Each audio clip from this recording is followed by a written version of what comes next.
Making disciples, transforming lives. Saya mau sampaikan salam terlebih dahulu.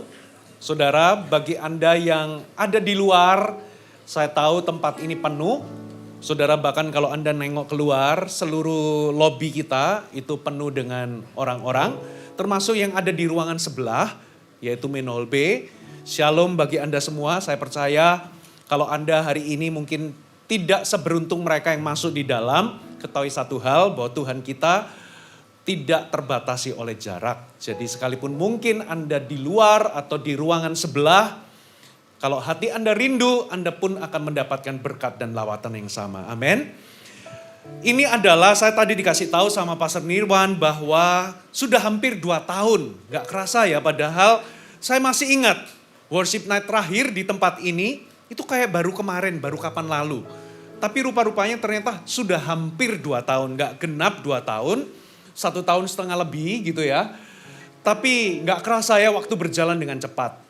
Dan saya juga melihat GMS Kelapa Gading walaupun jarang-jarang saya kunjungi, setahun sekali kalau gak salah ya.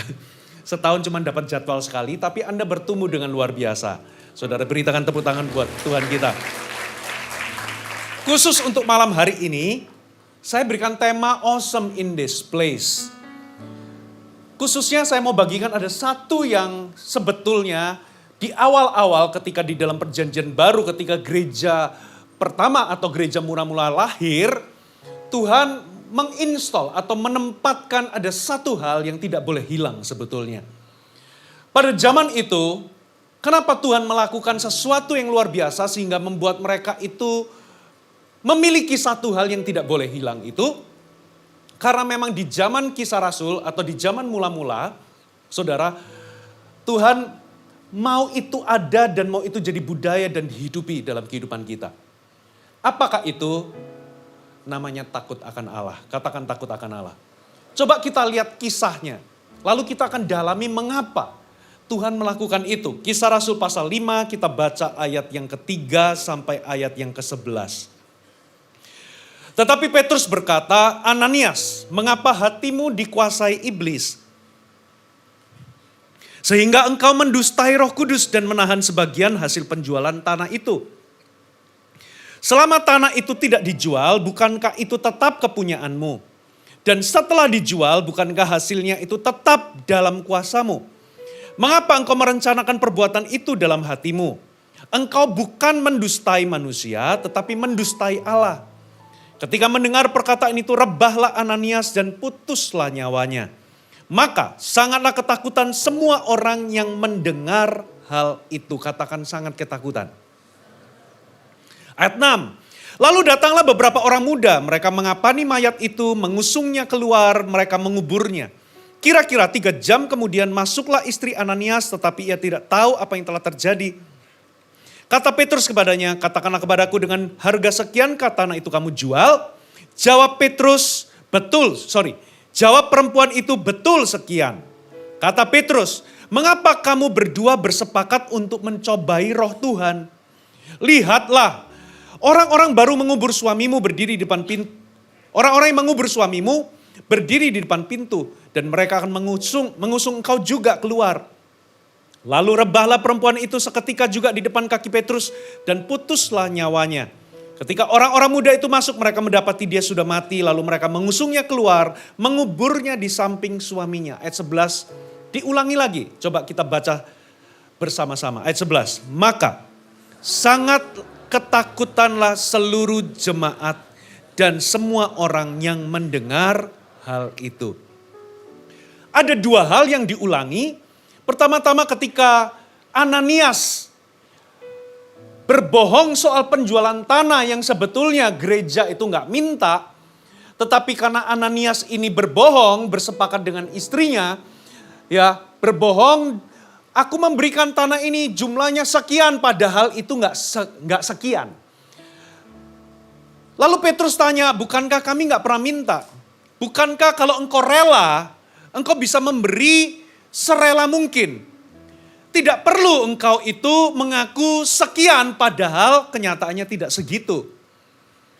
Coba aku tanya, betulkah dengan harga sekian? Begitu Petrus menjawab, betul dia berbohong, Petrus berkata, kamu tidak mendustai kami, tapi sebetulnya engkau mendustai Tuhan sendiri. Putuslah nyawanya, dan setelah dia mati, coba lihat Alkitab katakan, maka ketakutanlah semua orang. Katakan ketakutan semua orang yang mendengar hal itu. Lalu istrinya datang, ditanya hal serupa, lalu istrinya bersepakat juga berbohong bersama-sama dengan suaminya. Singkat cerita, putuslah nyawa dari Safira. Lalu apa yang terjadi? Dikatakan bukan hanya ketakutan semua orang yang mendengar hal itu, tapi dikatakan maka ketakutanlah seluruh jemaat dan juga semua orang yang lain yang mendengar hal itu. Saudara, sebetulnya apa yang terjadi di sini?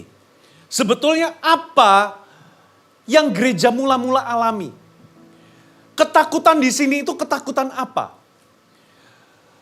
Kalau saya renungkan, rupa-rupanya pada waktu gereja mula-mula lahir, gereja itu dipenuhi dengan pesan kasih karunia. Katakan pesan kasih karunia. Orang-orang bertobat dari dosa-dosa mereka. Mereka menerima kasih Tuhan yang tanpa syarat. Siapapun engkau, kalau engkau berdosa, kalau engkau mungkin pezina, engkau penjahat, engkau dapat datang di kaki Kalvari, di bawah kaki Yesus. Maka Kalvari itu memberikan kita kasih karunia sebesar-besarnya. Dosa kita dihapus seolah-olah kita tidak pernah berbuat dosa sama sekali.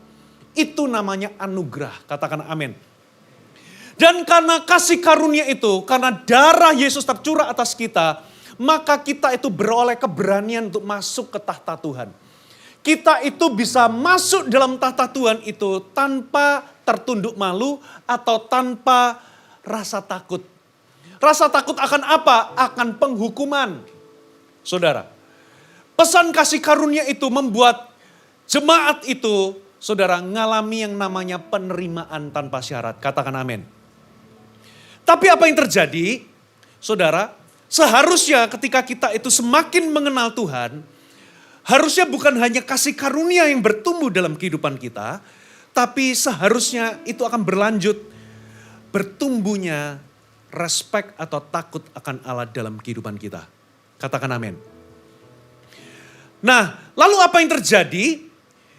Ketika gereja mula-mula itu tidak ada yang namanya takut akan Allah, dibuktikan sebagian orang atau sebagian jemaat, mereka bahkan bisa memperlakukan Tuhan itu demikian gampang. Ananias dan Safira demi reputasi, demi supaya dipandang dia ini adalah orang yang dermawan, dia ini mengaku di hadapan orang, aku menyumbang sejumlah uang, padahal sebetulnya kenyataannya tidak segitu. Saudara, dan itu dilakukan atas nama Tuhan di hadapan Tuhan. Rupa-rupanya, saudara, Tuhan melakukan sebuah tanda yang luar biasa. Tuhan melakukan katakan sebuah tanda. Maksud dari sebuah tanda sama seperti mujizat, tanda heran itu punya tujuan. Katakan amin.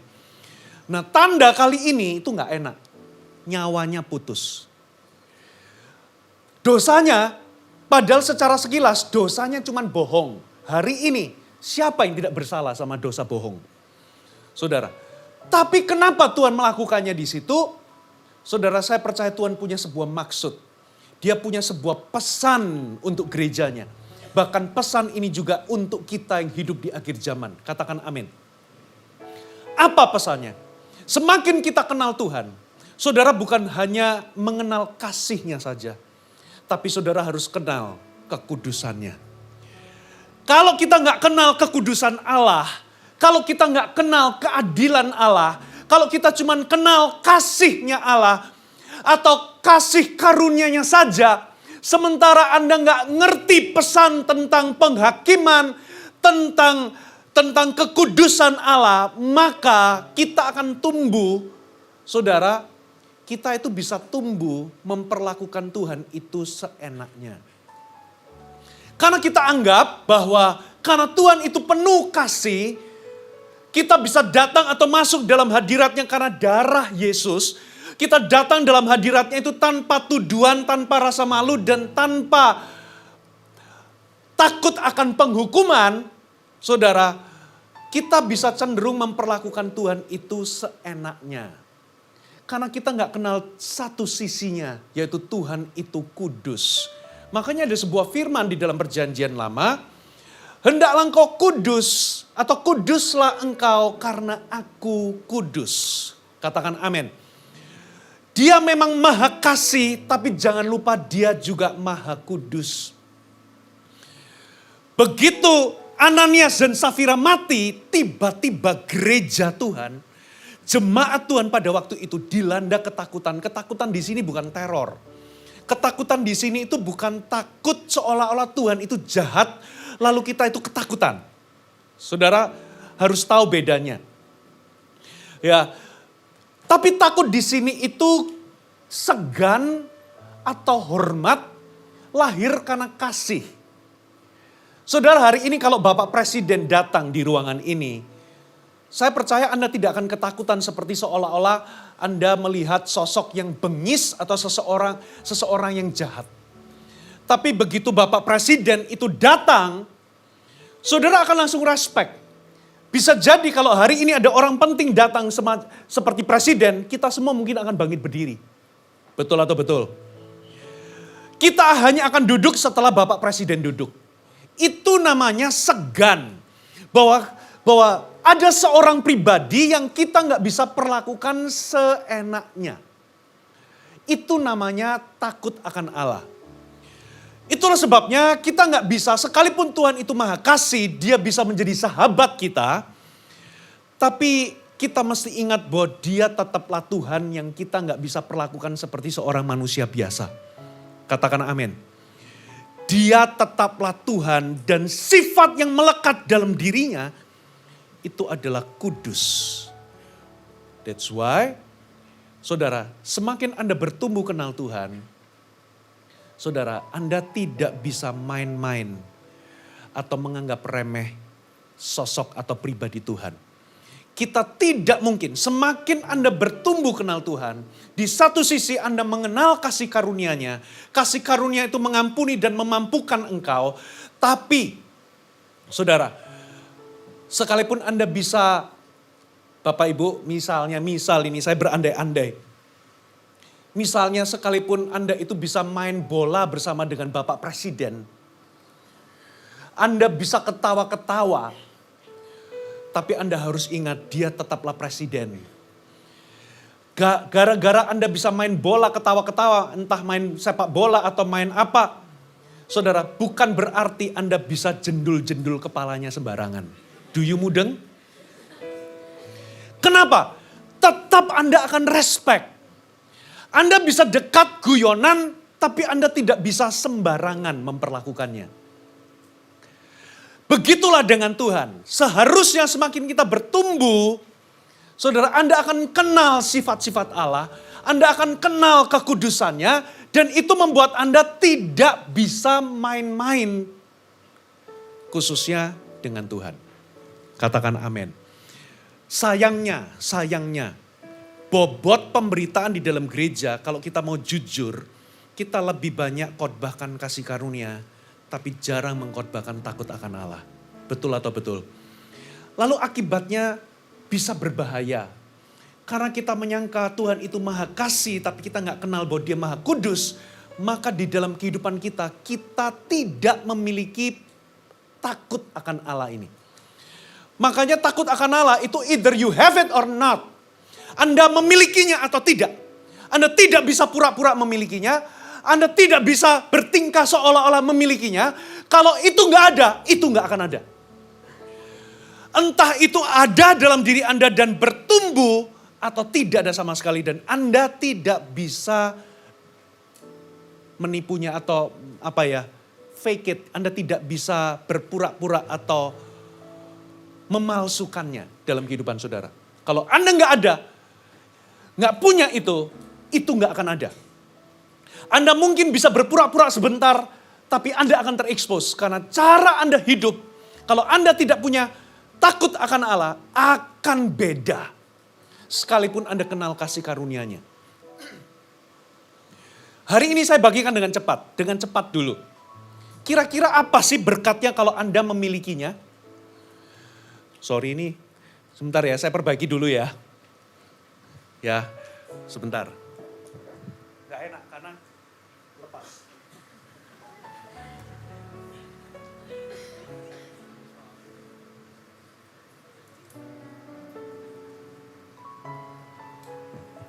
Oke, sudah. Dengan cepat, apa sih berkat Anda itu memiliki takut akan Allah? Yang pasti yang pertama, Anda nggak bisa memalsukannya.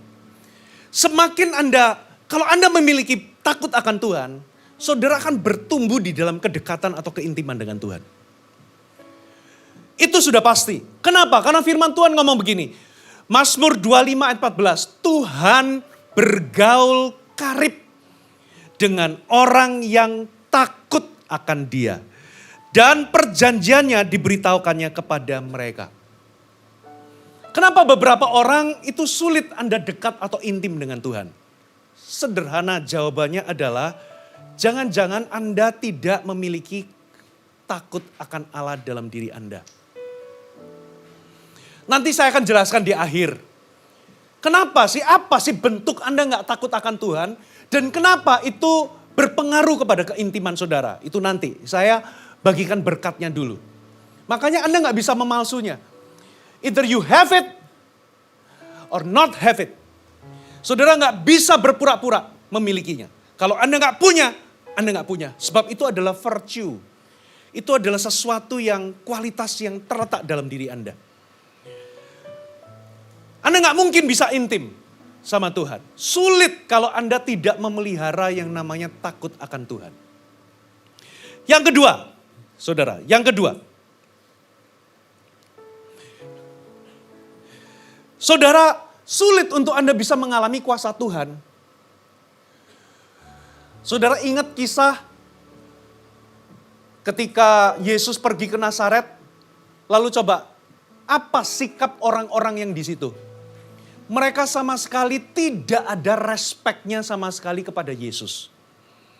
Nggak ada hormatnya sama sekali, padahal bisa jadi mereka tahu bahwa Yesus itu Mesias. Mereka mendengar berita-berita tentang Yesus menyembuhkan di mana-mana.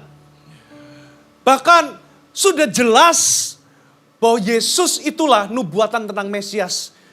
Buktinya apa? Tanda-tanda heran yang dia nyatakan. Tapi mereka kenapa kok tidak bisa mengalami mujizat sedikit pun? Yesus dikatakan, aku heran. Kenapa? Heran sama ketidakpercayaan mereka sebab mereka nggak percaya. Tidak ada satupun mujizat yang terjadi, hanya kesembuhan kecil. Katakan tidak ada mujizat. Jadi orang-orang di Nazaret nggak bisa mengalami kuasa Allah, sederhana. Karena mereka itu berkata, bukankah ini anak tukang kayu itu kan? Bukankah ini itu dulu waktu kecil mungkin Yesus itu, maaf ya, masih ngompol di celana. Mereka tahu ceritanya. Lalu mereka merendahkan Yesus sang Mesias. Mereka itu menjadi terlalu familiar. Bukankah mereka ini kan ini kan yang tinggal di Gang 5 itu kan? Mereka langsung merendahkan siapa Yesus. Dan akibatnya mereka kehilangan kesempatan untuk mereka bisa mengalami kuasa Allah. Saudara, kalau Anda kehilangan respek sama Tuhan, itulah menyebabkan kenapa Anda hidup dalam kekhawatiran sampai hari ini. Mengapa Anda sulit mempercayai kuasanya?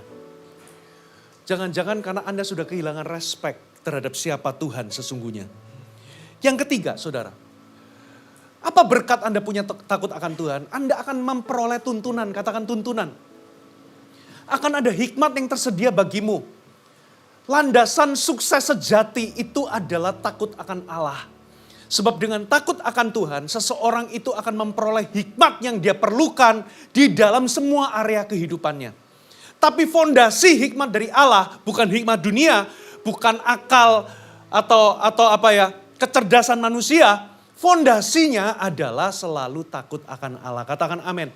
Sebab firman Allah berbunyi demikian, Amsal 9 ayat 10 dikatakan, permulaan hikmat adalah takut akan Tuhan. Dan mengenal yang Maha Kudus adalah pengertian. Katakan amin. Lebih gamblang lagi, Mazmur 25 ayat 12 mengatakan begini. Siapakah orang yang takut akan Tuhan?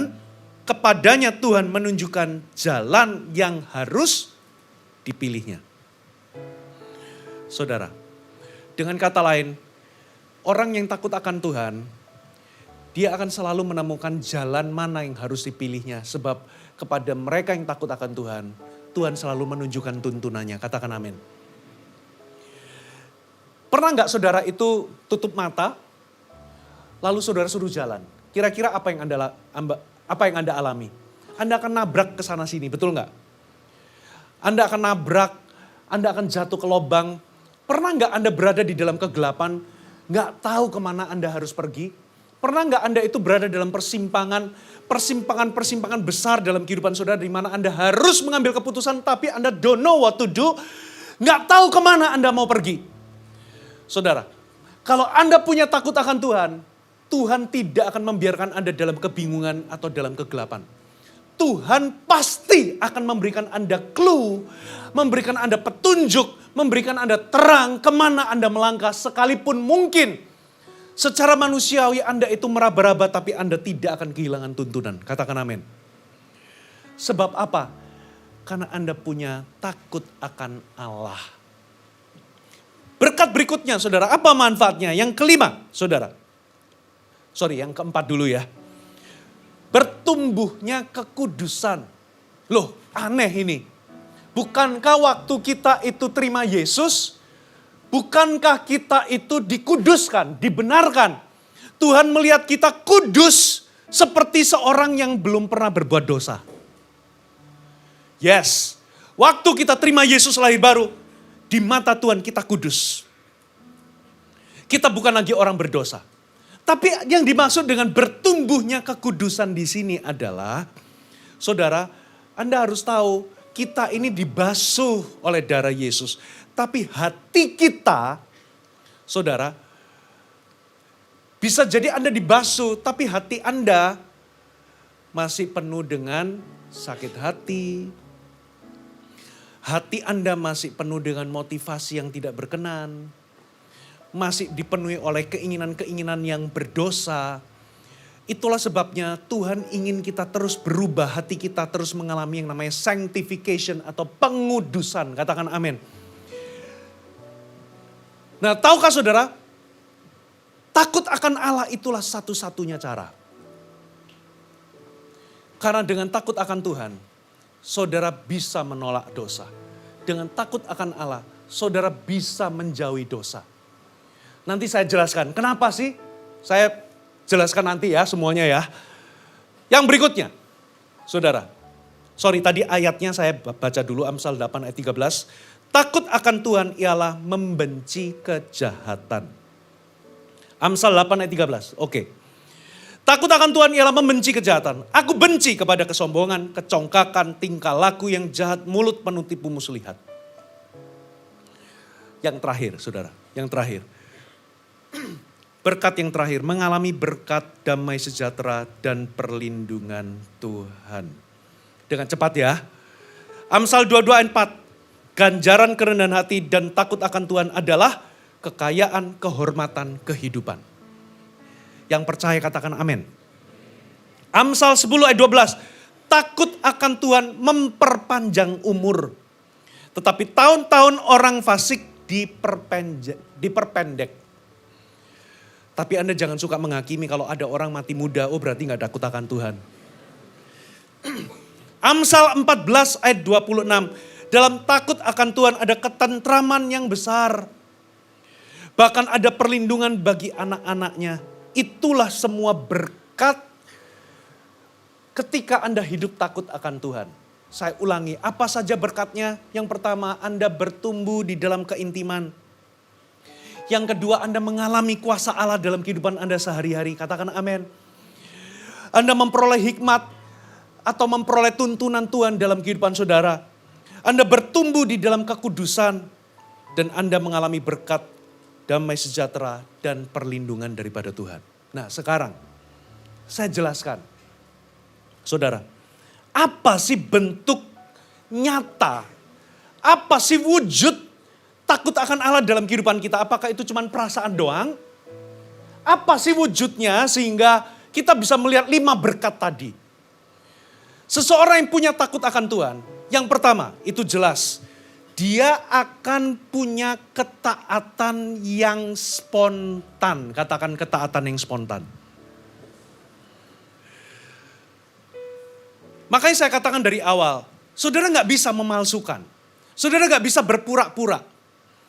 Either you have it or not have it. Anda punya atau tidak punya. Dan kalau Anda memiliki takut akan Allah, Anda tahu bagaimana memperlakukan Tuhan sebagaimana mestinya. Dan kalau itu ada dalam kehidupan saudara, saudara pasti akan taat itu dengan segera. Katakan taat dengan segera. Saya nggak perlu buka ayatnya, atau saya buka aja ya. Kejadian 22, coba kita baca ayat yang ke-12. Lalu ia berfirman, jangan bunuh anak itu, jangan kau apa-apakan dia. Sebab telah ku ketahui sekarang bahwa engkau takut akan Allah dan engkau tidak segan-segan menyerahkan anakmu yang tunggal kepadaku. Ini Tuhan ngomong sama siapa? Abraham. Abraham satu kali dapat suara Tuhan untuk membawa anak satu-satunya. Sebetulnya itu bukan anak satu-satunya. Anak Abraham pernah punya anak. Tapi itu bukan anak perjanjian, namanya Ismail. Dia lahir duluan. Tapi bukan itu janji Tuhan, makanya dia harus menunggu bahkan sampai dia sudah secara tubuh itu gak bisa punya anak. Bahkan istrinya juga sudah gak bisa punya anak. Lalu Tuhan buat mujizat di situ untuk memberi tahu kita bahwa yang dimaksud anak perjanjian itu bukanlah hasil dari kekuatanmu sendiri. Itu adalah perbuatan Tuhan. Lalu diberikan anak Ishak, waduh luar biasa. Lalu anak itu tumbuh menjadi remaja, tiba-tiba Tuhan ngomong, bawa anak itu ke sebuah gunung yang akan kukatakan kepadamu. Alkitab berkata, saudara, pagi-pagi buta Abraham melakukannya. Untuk anak yang dia sudah tunggu-tunggu. Bayangkan Abraham sama Sarah itu menikah. Menurut para ahli, diperkirakan mereka itu menikah umur 35 ke atas lah. Tidak tahu pastinya, tapi 35 ke atas. Katakanlah oke, kita ambil yang paling tengah aja, paling gampang umur 40 dia menikah. Dia baru punya anak itu umur 100, yaitu Ishak. 40 ke 100 itu bedanya berapa tahun? 60 tahun nunggu. Saudara, ini anak yang ditunggu-tunggu, anak yang dijanjikan Tuhan. Saudara, bahkan waktu dia terima janji bahwa kamu akan punya anak itu umur 75, masih nunggu 25 tahun lagi. Lalu begitu dikasih sudah cukup gede, tiba-tiba Tuhan ngomong, serahkan itu. Saudara, bisa jadi kalau itu kita, bisa jadi waktu kita dengar suara itu, kita pakai ayat, kita harus uji dulu. Betul enggak? Atau bahkan kita perlu berdoa puasa 40 hari 40 malam. Untuk cari konfirmasi ini betul enggak suara Tuhan? Kadangkala saudara, untuk hal-hal tertentu, Anda nggak perlu konfirmasi. Sebetulnya Anda tahu itu suara Tuhan. Cuma kita ini nggak mau taat. Ketika Anda disuruh melakukan sesuatu, Anda disuruh minta maaf karena Anda tahu bahwa Anda melakukan perbuatan yang salah di hadapan Tuhan. Hati nuranimu Anda sudah berbunyi, berteriak. Tapi kadangkala kita ini membungkam hati nurani kita dengan pembenaran. Betul nggak? Kita ngomong ini pasti bukan suara Tuhan. Padahal hati kecil kita tahu bahwa itu suara Tuhan.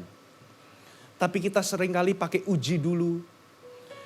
Ketika Tuhan suruh Anda menabur, pada waktu Anda lagi mepet. Anda akan berkata, tunggu ini jangan-jangan suara setan. Sehingga Anda perlu berdoa puasa mencari konfirmasi, betulkah ini kehendak Tuhan? Padahal Anda tahu itu suara Tuhan. Tapi kenapa kita nggak segera melakukannya? Jangan-jangan karena kita nggak punya sikap takut akan Allah. Saudara, kita menganggap bahwa Tuhan itu Bapa kita, sahabat kita, tapi kita nggak pernah melihat bahwa Dia adalah Tuhan dalam hidup kita. Abraham pagi-pagi buta langsung mentaati, padahal bisa jadi itu adalah sesuatu yang sulit untuk dia lakukan. Saudara, yang kedua. Apa wujudnya? Saudara jadi lebih mudah untuk percaya akan integritas Tuhan atau kuasa Tuhan. Katakan amin. Saudara gak akan jadi seperti orang-orang Nazaret yang meragukan siapa Tuhan. Kadangkala kita itu meragukan peran Tuhan dalam kehidupan kita. Makanya kita seringkali jatuh dalam ketakutan, kekhawatiran seolah-olah Tuhan itu gak ada. Bahkan ketika kita minta, kita itu berdoa tanpa iman. Alkitab berkata kalau Anda mau minta, mintalah dengan iman. Katakan amin. Seringkali kita minta bahkan sampai di titik ngemis. Beda loh antara Anda tekun berdoa dengan mengemis. Alkitab mengajarkan salah satu bentuk iman itu adalah Anda tekun. Seperti seseorang yang pergi ke rumah sahabatnya ketuk pintu. Atau ketuk pintu seorang hakim yang lalim. Maka karena ketekunannya, karena imannya yang tekun itu. Maka dia mendapatkan apa yang dia doakan. Tapi ada orang yang berdoa tapi hatinya itu gak percaya. Dia minta itu seperti seorang pengemis, bukan lagi seorang anak. Karena sebetulnya dia gak yakin bahwa doanya didengar. Dia gak yakin doanya itu dijawab. Saudara, bukankah itu pertanda bahwa kita itu sedang tidak mempercayai integritas Tuhan dalam kehidupan kita? Dia itu Bapa yang baik. Katakan amin. Gak mungkin Bapa yang baik itu mentelantarkan anaknya. Gak mungkin kalau anaknya minta ikan dikasih ular, minta roti dikasih kalajengking. Itu gak mungkin. Dia Bapa yang bertanggung jawab. Mungkin tidak semua keinginan Anda dikabulkan. Tapi yang pasti kalau itu kebutuhan Anda. Kalau Anda berseru kepada Bapa, Dia bahkan sebelum kita berseru, Dia tahu apa yang kita doakan. Katakan amin. Dan jangan khawatir. Yang ke berapa?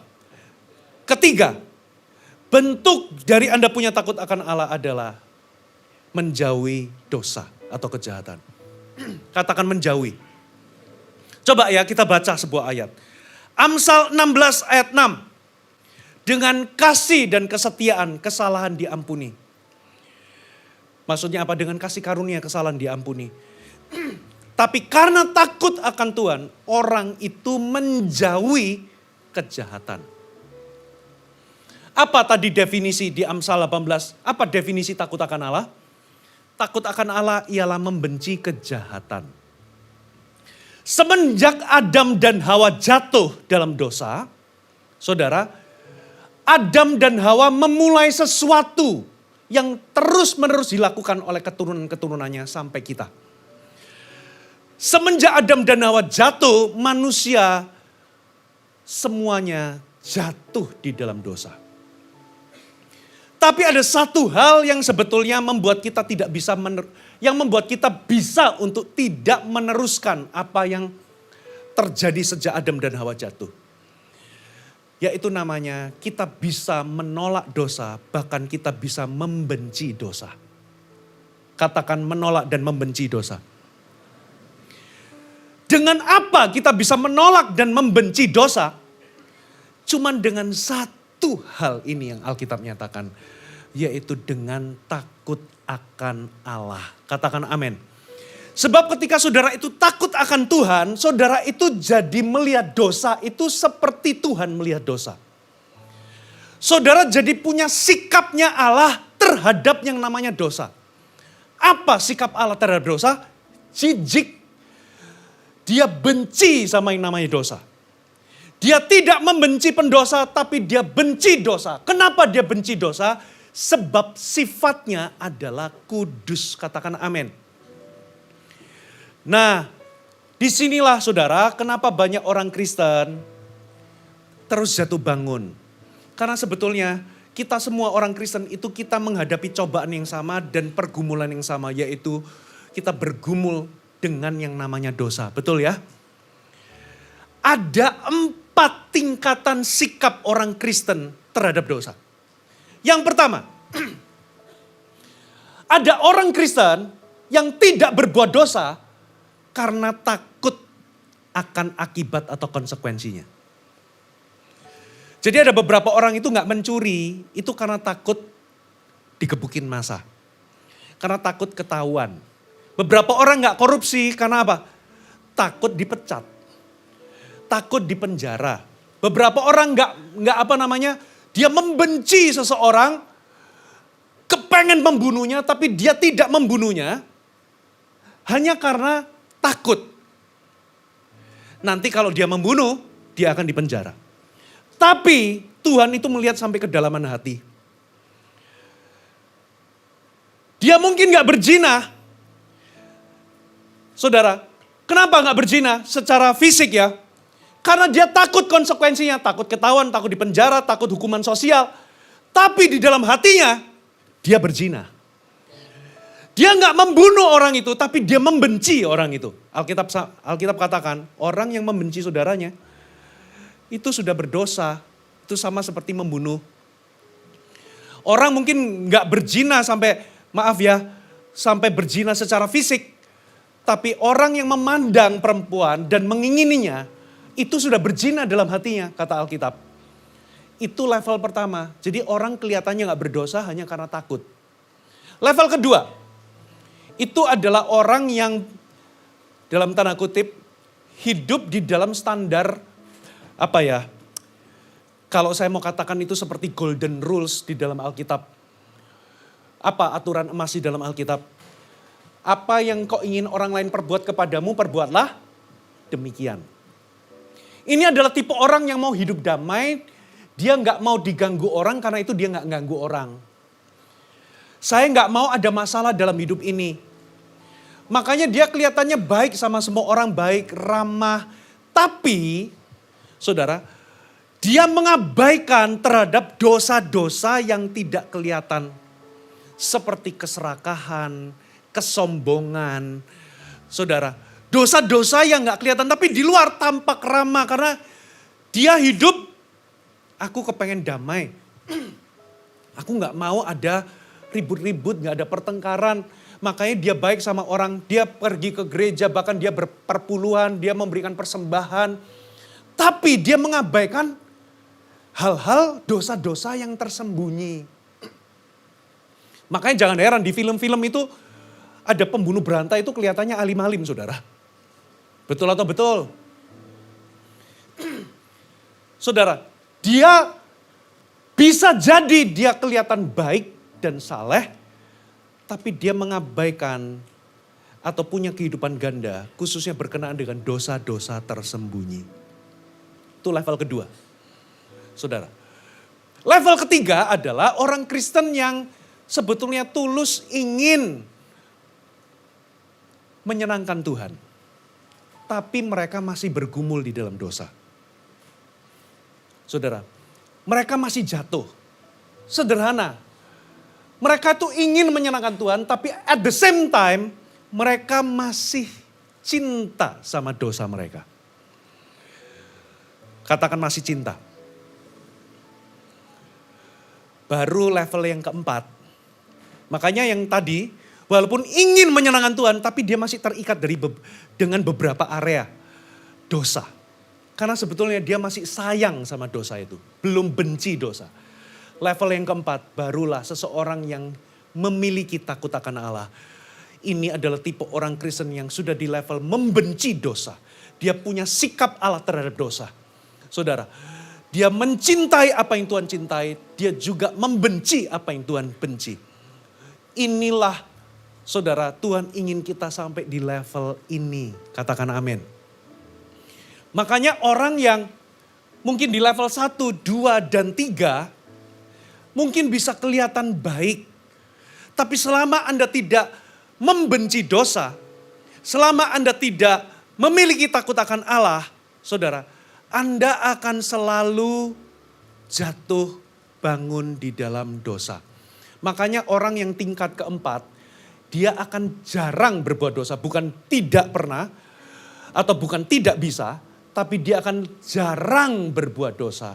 Karena dia punya sikapnya Allah, yaitu membenci yang namanya dosa.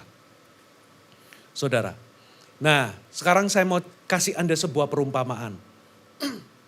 Saudara, misalnya seperti ini. Anda pasti benci kan yang namanya kotoran? Saya mau tanya, siapa yang benci kotoran di sini? Kalau nggak angkat tangan berarti saya asumsikan Anda tidur dengan kotoran. Kalau kamar Anda itu ada kotoran hewan, Anda pasti, waduh, Anda hirup-hirup. Di kasur misalnya anjing Anda naik lalu kencing dan pup di kasur, lalu Anda malah guling-guling menikmati. Lalu Anda nggak ganti kasur Anda malah menikmati. Saya rasa nggak ada satu pun demikian. Kenapa? Anda jijik seperti Tuhan jijik sama dosa. Anda jijik sama kotoran. Anggaplah begini. Ya, anggaplah begini. Misalnya, waktu Anda datang ke worship night ini, Anda datang jam 4 tadi. Lebih awal daripada yang lain. Belum ada orang di sini karena Anda datang jam 4 sore. Acaranya baru jam setengah 8. Ternyata Anda mendapati di gedung ini, khususnya di dekat mimbar, ada kotoran sapi. Maaf. Ada kotoran sapi. Lalu Anda berlari. Melihat kotoran sapi itu Anda berlari, Anda datang sama Pastor Iwan. Tolong Pastor Iwan, tolong doakan saya. Loh kenapa? Karena tadi aku lihat kotoran sapi. Aku tergoda. Karena mencium aromanya aku ingin mengambilnya dan ingin menghirupnya dalam-dalam. Karena aku tergoda dengan aromanya. Aneh enggak? Anda ngerasa aneh enggak? Aku tergoda bahkan aku hampir memakannya ketika aku melihatnya. Tolong doakan aku. Saudara, Anda mau didoakan berkali-kali lipat. Selama Anda nggak pernah benci itu namanya kotoran. Selama Anda masih cinta sama yang namanya kotoran. Anda akan tetap datang. Bahkan hari ini aku hampir saja memakannya. Aku hampir saja jatuh. Karena godaannya terlalu kuat bagiku. Nah, sebetulnya itulah di pandangan Allah tentang dosa. Dosa di mata Tuhan itu jijik. Dibenci sama seperti kita lihat kotoran hewan. Lalu kita merasa heran kalau ada orang tolong doakan aku karena aku mencium aromanya itu membuat aku tergiur. Saudara, tapi seperti itulah yang kita lakukan, saudara, khususnya berkenaan dengan dosa. Ada hal-hal tertentu, Anda masih sayang, itulah sebabnya Anda mau didoakan kelepasan berkali-kali nggak bisa lepas karena Anda tidak rela melepaskan karena Anda masih sayang sama dosa itu. Nah itulah sebabnya seharusnya kita itu banyak berdoa, Tuhan berikan aku takut akan Allah, menghargai kekudusan-Mu, mengenal-Mu. Sehingga untuk hal-hal tertentu aku tidak terbiasa khususnya untuk dosa. Tapi justru aku merasa jijik, aku bersikap seperti Allah bersikap. Yaitu aku menjauhi dosa, aku jijik sama dosa. Dan aku benci sama yang namanya dosa. Halo, amin. Selama Anda tidak bertumbuh di area takut akan Allah, selama itu pula Anda akan terus-menerus hidup dalam kompromi. Bahkan Anda mungkin bisa melakukan pembenaran demi pembenaran karena Anda merasa semua orang melakukannya. Bapak Ibu, itulah saudara, bentuk nyata daripada takut akan Tuhan adalah kita menjauh. Katakan menjauh. Kebalikannya kita malah mendekat. Saudara. Yang keempat. Saudara. Bentuk takut akan Allah adalah kita jadi gak takut terhadap apapun. Kita jadi gak takut terhadap apapun saudara. Matius 10 ayat 28 dikatakan. Janganlah kamu takut kepada mereka yang dapat membunuh tubuh. Tapi yang tidak berkuasa membunuh jiwa. Takutlah terutama kepada Dia yang berkuasa membinasakan baik jiwa maupun tubuh di dalam neraka. Kenapa sih kok kita ini seringkali jatuh dalam dosa? Seringkali akarnya karena kita takut sama manusia. Kita takut penolakan. Kita takut dijauhi oleh orang-orang. Kita takut orang lain itu menganggap kita ini fanatik. Kita takut menganggap orang kita itu aneh. Kamu terlalu fanatik. Apa itu pakai sel grupan? Kamu seminggu berapa kali kamu ke gereja? Ada sel grup, ada latihan musik, ada latihan pelayanan. Lalu hari Minggu masih kebaktian itu juga kamu pelayanan berapa kali? Kamu mau jadi pendeta, kamu mau jadi biksu. Dulu saya digituin. Lalu kita menjadi sungkan. Kita jadi sungkan lalu kita ikuti seperti apa kata mereka karena kita takut pandangan orang terhadap kita. Kalau Anda punya takut akan Allah, saudara, Anda tidak akan gampang jatuh dalam jerat yang namanya takut akan manusia. Halo, amin. Anda gak akan sungkan. Saudara, Anda gak akan permisi karena sesuatu yang memang Anda tahu bahwa ini menyenangkan Tuhan. Sekalipun Anda ada yang namanya penderitaan. Contoh, saudara, ketika Anda dihadapkan sama kehendak Tuhan, dibaptis. Saya tahu konsekuensinya kalau Anda dibaptis. Bisa jadi ada orang tuamu marah karena mereka punya kepercayaan yang berbeda. Bisa jadi Anda dicoret dari warisan gara-gara Anda dibaptis. Atau bisa jadi Anda dijauhi sama teman-teman gara-gara Anda dibaptis. Tapi kalau Anda punya takut akan Allah, saudara, Anda akan terima konsekuensi itu. Gak apa-apa aku dijauhi, gak apa-apa mungkin aku dicoret, gak apa-apa aku dimarahi orang tua, aku gak akan balas. Saya mau kasih tahu, semarah-marahnya orang tua gak akan marah selamanya. Mungkin dia akan marah seminggu, 2 minggu, tapi kalau dia lihat perubahan hidupmu, pasti akan luluh, katakan amin. Tapi orang yang takut karena manusia, saudara, pasti gak akan lakukan itu. Saya masih ingat waktu dulu pertama kali saya buka kartu, waktu mahasiswa saya orang Kristen, saya gak mau titip absen waktu di kampus. Saya dijauhin sama teman-teman. Saudara, saya dianggap orang freak, orang aneh. Saya untuk satu masa saya itu gak punya teman lagi. Padahal itu masa-masanya kan punya teman baru dari SMA ke kuliah. Tapi saya akan tetap buka kartu. Ketika mereka, Fuji titip absen ya? No. Mereka, kok aneh? Kenapa? Sorry aku gak bisa. Loh iya kenapa gak bisa? Karena aku sudah komitmen. Komitmen apa? Mereka heran. Sorry ya karena saya mau, susah menjelaskannya. Sorry saya gak bisa. Karena saya sudah komitmen. Akhirnya mereka tahu bahwa saya orang Kristen. Saya sungguh-sungguh. Akhirnya beberapa orang menjauhi. Kalau ada waktu lowong biasanya diajak main ke mall, diajak itu. Saya sudah gak ada lagi yang ngajak. Saya sendirian, gak apa-apa. Akhirnya teman saya cuma teman CG. Gak apa-apa, tapi akhirnya semester ketiga, 2 semester saya gak punya teman. Semester ketiga Tuhan berikan teman-teman yang lain. Teman-teman yang seiman, teman-teman yang sama-sama hidup dalam terang. Jadi jangan takut. Halo, amin. Yang keberapa sekarang? Tidak bersungut-sungut. Filipi 2 berkata, lakukan segala sesuatu. Filipi 2 ayat 12.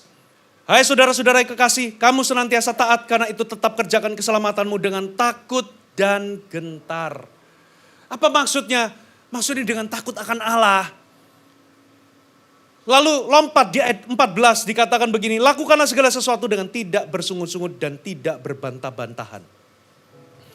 Ini ada korelasinya kalau Anda hidup takut akan Allah, Anda gak akan gampang-gampang suka mengeluh, komplain, apalagi marah kepada Tuhan atau kecewa kepada Tuhan. Karena Anda tahu siapa posisi Anda. Anda tahu siapa Anda di hadapan Tuhan. Kalau Anda kenal kasih karunia-Nya, Anda gak akan gampang-gampang menuduh Tuhan penyebab dari segala sesuatu. Anda gak akan gampang-gampang bersikap marah ataupun mengungkapkan kekecewaan kepada Tuhan. Kenapa saudara? Karena kita ini utang pada dasarnya. Halo, amin. Kita ini berhutang banyak sama kasih karunia-Nya. Hanya gara-gara mungkin sesuatu tidak berjalan seperti semestinya. Bukan berarti kita punya hak untuk menuduh Tuhan atau mengatakan Tuhan itu jahat. Kita marah atau kecewa sama Tuhan. Kalau Anda punya takut akan Allah, Anda gak akan gampang-gampang ekspresikan sikap sungut-sungut atau berbantah-bantah itu kepada Tuhan. Bangsa Israel, kenapa semuanya tewas di padang gurun? Mereka komplain sama Musa. Dan Tuhan mendengarnya. Mereka ngomong segala sesuatu. Tuhan take it personally seperti seolah-olah komplain itu adalah komplain kepada Tuhan sendiri. Makanya dikatakan mereka mencobai Tuhan. Saudara, yang terakhir. Bentuk Anda takut akan Allah, Anda akan menghormati otoritas. Katakan menghormati otoritas. Kolose 3:22, hai hamba-hamba, taatilah Tuhanmu yang di dunia ini dalam segala hal. Jangan hanya di hadapan mereka untuk menyenangkan mereka, melainkan dengan tulus hati karena takut akan Tuhan. Saudara, siapa otoritas di dalam hidup Anda? Ada orang tua. Kalau di gereja ada pemimpin-pemimpin yang Tuhan tempatkan di atas saudara. Kalau di dalam masyarakat ada pemerintah. Siapa-siapa kalau di tempat kerja itu ada pimpinan atau bos Anda. Atasan saudara. Otoritas ini ditempatkan Tuhan di atas saudara. Berfungsi sebagai wakil Allah dalam kehidupan saudara. Sehingga sikap Anda kepada otoritas yang langsung di atas Anda itu juga sikap Anda kepada Tuhan. Kalau di dalam keluarga, saudara, istri harus tunduk kepada suami yang ada di atasnya. Anak-anak tunduk kepada orang tua karena itu hierarki yang Tuhan berikan. Makanya istri-istri yang mendominasi suaminya, maaf mendominasi ya, dan tidak tunduk kepada suaminya, Bapak Ibu, Anda sedang mempraktekkan yang namanya Anda juga memberontak kepada Tuhan. Istri yang takut akan Allah akan menghormati dan tunduk kepada suaminya. Katakan amin. Saya tidak mengajarkan bahwa suami Anda jadi bisa semena-mena. Tidak. Suami pun tunduk kepada Allah. Katakan amin. Makanya dikatakan kalau ada suami yang gak mengasihi istrinya. Itu seperti orang gila. Itu seperti menyakiti dirinya sendiri. Pernah gak Anda lihat ada orang yang tiba-tiba benturin kepalanya ke tembok menyakiti dirinya sendiri, pasti Anda berkata orang ini mungkin ada gangguan. Bapak Ibu, saudara, Anda harus tunduk kepada otoritas. Mari kita bangkit berdiri sama-sama.